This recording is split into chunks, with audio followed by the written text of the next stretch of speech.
Good afternoon, LC people. Well, it's day 4. This morning I went through all the bits over on the bench over there and picked out some likely candidates. I've still got the rear mudguards to clean up, airbox, backlight assembly, yeah, that bit there with the regulator on and all that stuff. What's Dave done today?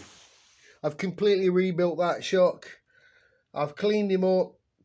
Rather than paint him, I've lacquered the middle. It's had another powder coat of spring on it. It looked very fugly, but it looks a lot nicer than it did. I've rebuilt the clocks, and he's got a mile-an-hour face on it now. And I've replaced that bit there. It was 3D printed. The bit that was on it was broken. It had a metal cover on it. So that's been cut off, painted, and put on the clocks, and they've been rebuilt. And I've cleaned all these bits. Radiators out of fettle. Master cylinder was all cleaned up, degreased, repainted, linkage there, and a few bits and bobs there going on. So I've got some bits on here for rebuilding the master cylinders tomorrow. The rear ones here, that got all like degreased and cleaned up and repainted. Looks very nice, happy with that. And that's it really. That's took up sort of a good 6 and a bit hours of my day. Last week I had a nightmare, I didn't post about it. I got a diesel heater, and the thing, you know, sometimes it worked, sometimes it didn't. I put a lot of diesel in the sodding thing, and it just coughed out smoke. Very, very bad situation. So I went to Machine Mart on Friday and I bought this. It takes 53 litres, and I've spent a lot of money on diesel again.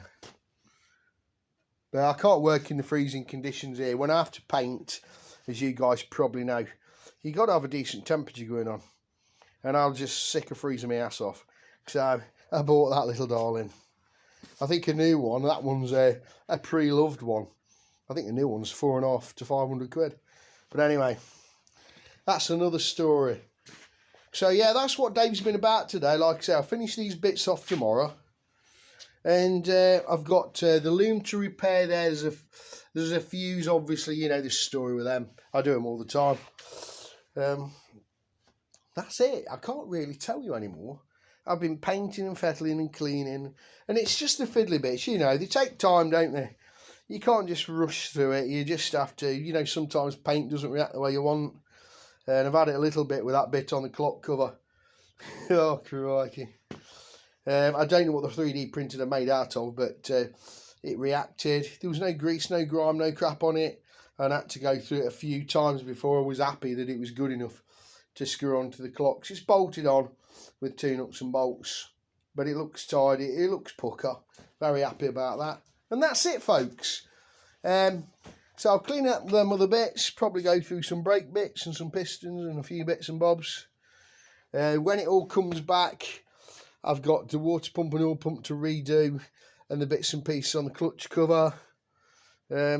Got to rebuild the switch gear because it's all here.